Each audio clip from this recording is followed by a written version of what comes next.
están, familia? Bienvenido al podcast Misterios de María. Hoy os traigo un programa totalmente diferente que seguramente os va a encantar. Hablo de los humitas.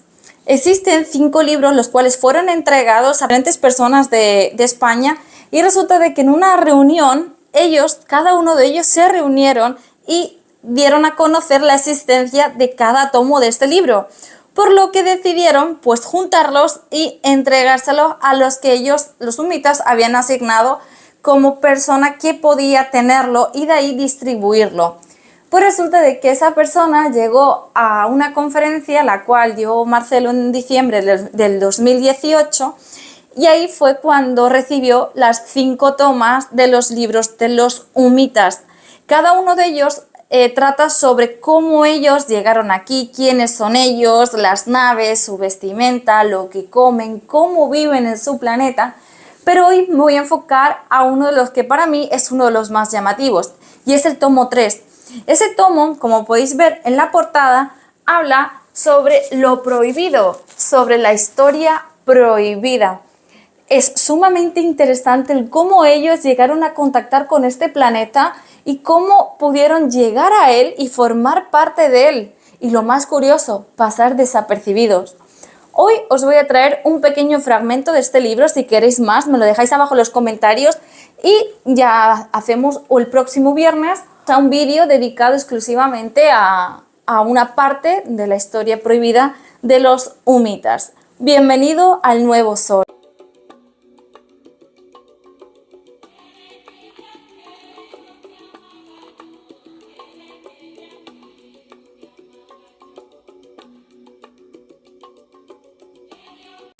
Os voy a hacer primero un pequeño resumen para ir directos al grano de lo que yo considero veramente importante, impactante, ¿vale?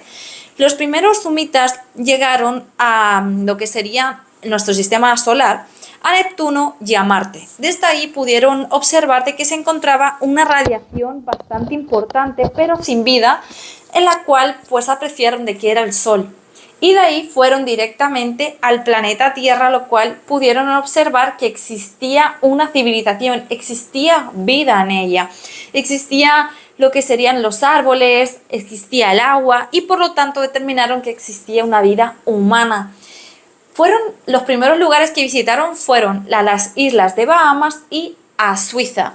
Una vez reconocido toda esta información, y regresaron a Humo. Ahí detectaron y visualizaron que realmente había vida humana, algo que totalmente quedaron en shock y se sintieron bastante alegres.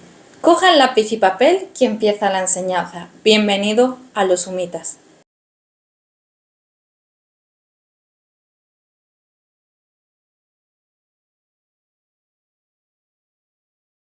...30 de enero de 1967... primera llegada a las proximidades de la Tierra. El día 7 de enero de 1949 y tras la exploración de los planetas Neptuno y Marte, pues nuestros hermanos desplazados de 2 naves espaciales llegaban a las proximidades de un nuevo astro, provisto de una atmósfera mucho más densa que la registrada en el astro anterior. La primera exploración se realizó en órbita helicoidal, sobre franja elíptica cuyo perigeo distaba de la superficie terrestre 337 kilómetros y su apogeo 398 kilómetros. Exploración de Neptuno. Ya durante la exploración de Neptuno se habían recibido una extensa gama de emisiones radioeléctricas de la Tierra, que permitió a nuestros hermanos identificar este planeta. La presencia de vida superior en área, pues evidente. Ninguna otra fuente de emisión fue identificada, por lo que se dedujo razonablemente que el regreso de Oya, un astro frío, ligado gravitatoriamente al llamado por ustedes Sol, carecían de formas biológicas inteligentes, al menos dotadas de técnicas desarrolladas. Este último razonamiento indujo a los exploradores a dirigirse a Oya, al que codificaron con la denominación, o ustedes lo conocen con el nombre de Marte.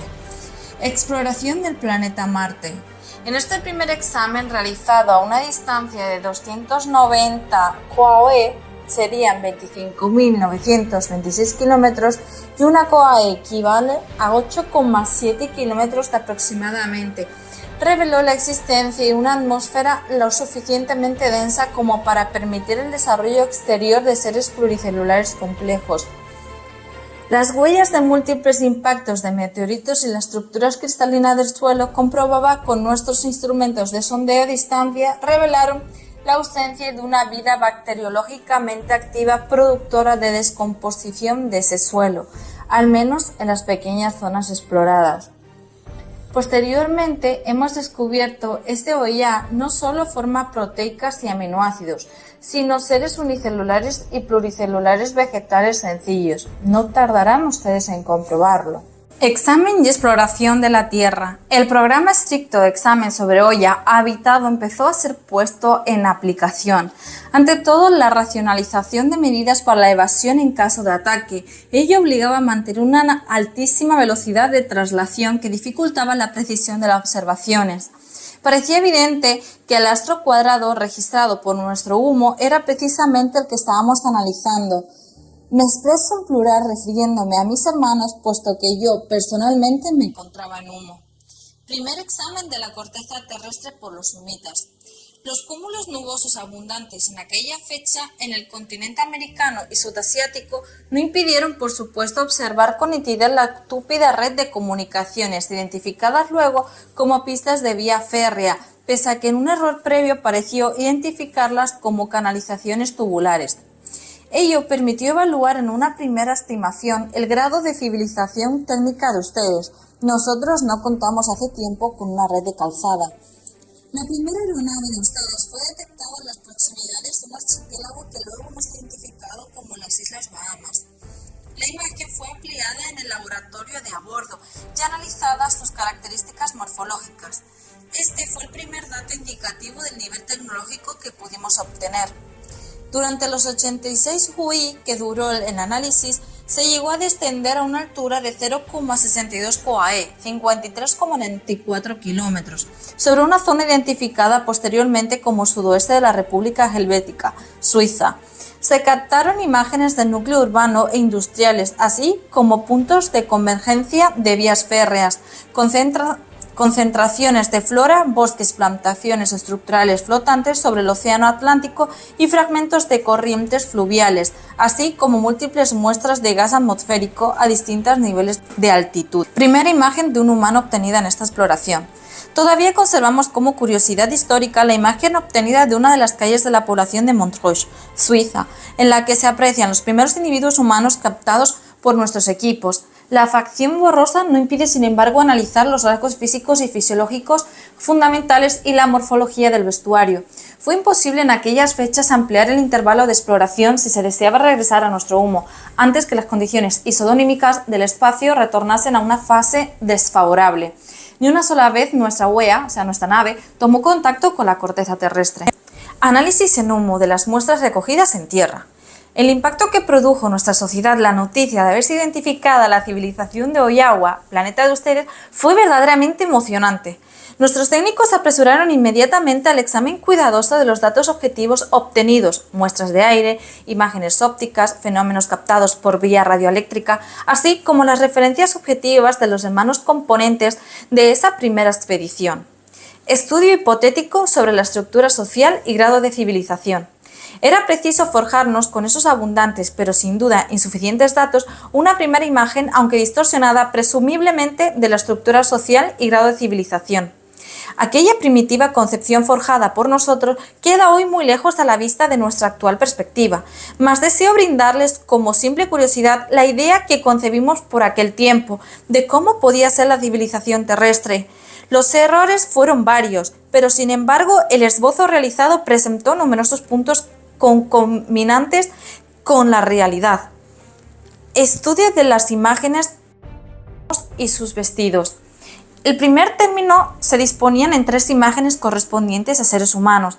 La primera y más completa correspondía al individuo de sexo diferenciado deambulando entre estructuras edificadas.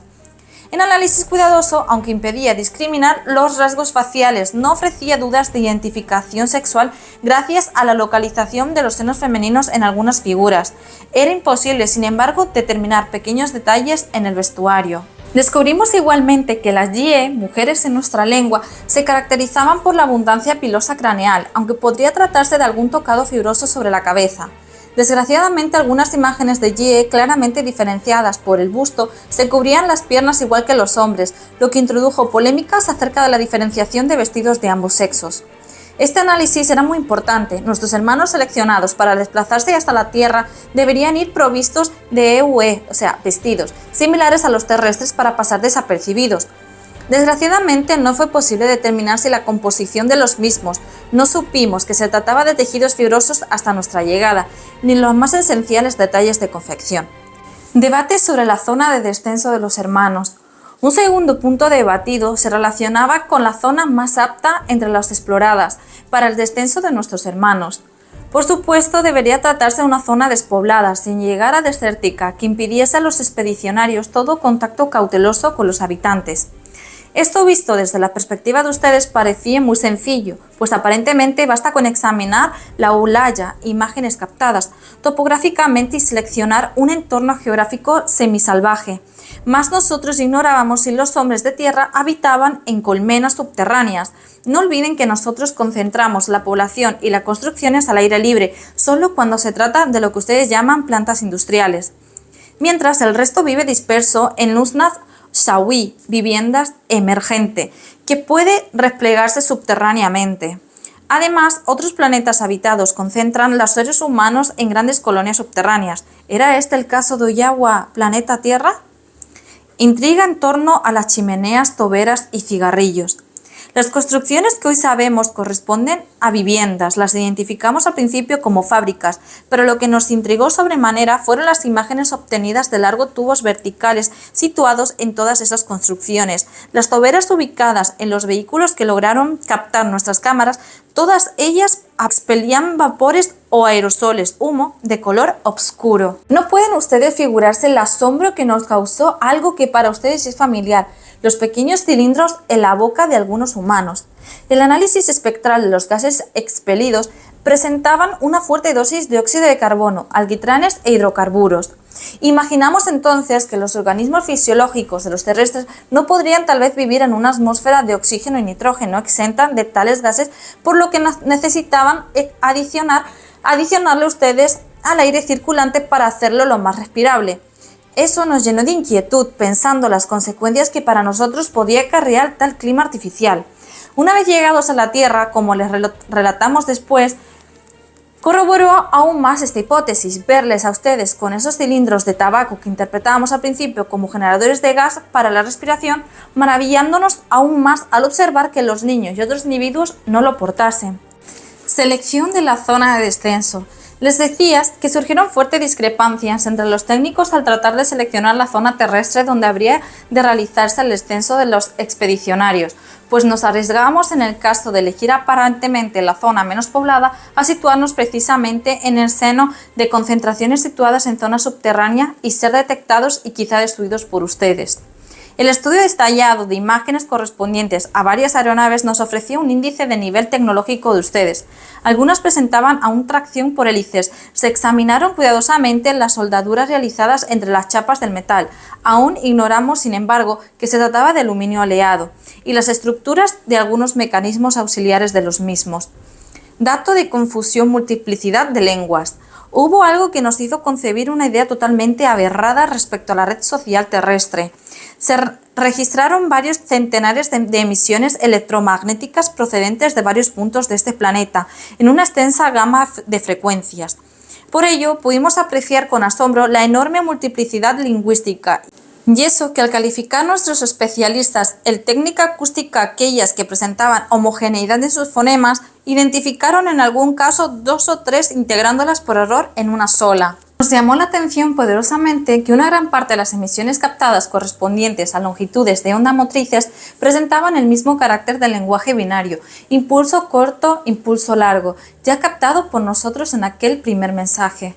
Mas, al tratar de traducirlo con el mismo criterio que aquel, nos dimos cuenta del error. ¿Cuál podía ser el verdadero código utilizado por ustedes? Se llegó a una conclusión: Los habitantes de Oyawa, planeta Tierra, utilizaban multitud de lenguajes y para relacionarse las diversas comunidades entre sí, lógicamente utilizarían un lenguaje internacional, único, basado en silbidos cortos y largos, cuyo código nos era inescrutable. Luego, hemos comprobado que tal hipótesis era muy simplista, puesto que el código Morse a su vez sirve de vehículo a muchas lenguas. Para complicar más aún el panorama, captamos emisiones de videotelevisión, mas ignorábamos que tales frecuencias fueran portadores de imágenes y como las interpretamos acústicamente, además, todas las registradas procedían del que luego identificamos como Norteamérica. Pensamos que en aquella zona se hablaban 3 idiomas, el último de los cuales, señales de vídeo, no presentaban la menor semejanza con los demás. La enorme anarquía lingüística, complicada aún más por esas falsas interpretaciones, unida a la inmensa gama de diferencias técnicas observadas en los múltiples equipos y construcciones de distintas zonas del planeta, nos llenaron de verdadera perplejidad. Era imposible hacernos con un panorama coherente de lo que podría ser la civilización terrestre. Estudio de la composición atmosférica terrestre. La composición atmosférica, en cambio, obtenida por diversas muestras y varios puntos de olla y a distintos niveles, nos mostró que podríamos descender sin necesidad de equipos auxiliares de respiración. Punto clave: conocer las estructuras de las moléculas proteicas. Quedaba tan solo por resolver las importantísimas cuestiones de la estructura enantiomórfica de las moléculas proteicas. ¿Eran destrógiras o Si las moléculas biológicas de los seres y alimentos de la Tierra resultaban inversos a los nuestros, sería imposible asimilarlas por nuestro organismo digestivo. Estábamos condenados al hambre si no portábamos nuestros propios alimentos. Era preciso, por supuesto, dotar a la expedición de otros equipos auxiliares para purificar el agua en el caso que contuvieran en suspensión sales tóxicas asimilables quizá por los habitantes de Oyawa, Tierra, pero no por nosotros. Política a seguir con los terrestres. La política a seguir con ustedes fue elaborada cuidadosamente. Defensa violenta en caso de ser atacados, iniciación de contactos, oficiales en el supuesto de ser detectados y controlados pacíficamente, inhibición absoluta e intentar con todas las técnicas a nuestro alcance para pasar inadvertidos. Para lo cual dábamos por supuesto que sería imposible pasar desapercibidos entre los terrestres. De pasar desapercibidos, se instalará entonces un observatorio subterráneo en zona rústica idónea y sobre el terreno estudiaría los métodos y técnicas de observación más asequibles. Hasta en esto nos equivocamos, como veremos después, pues advertimos con asombro que era perfectamente posible mezclarnos entre ustedes sin causar extrañeza. Se inicia el programa para una expedición. Inmediatamente se inició el programa de preparativos. Fueron seleccionados cuidadosamente las personas que compondrían la primera expedición. Entre los 6 escogidos tan solo figuraban 2 yei, es decir, mujeres.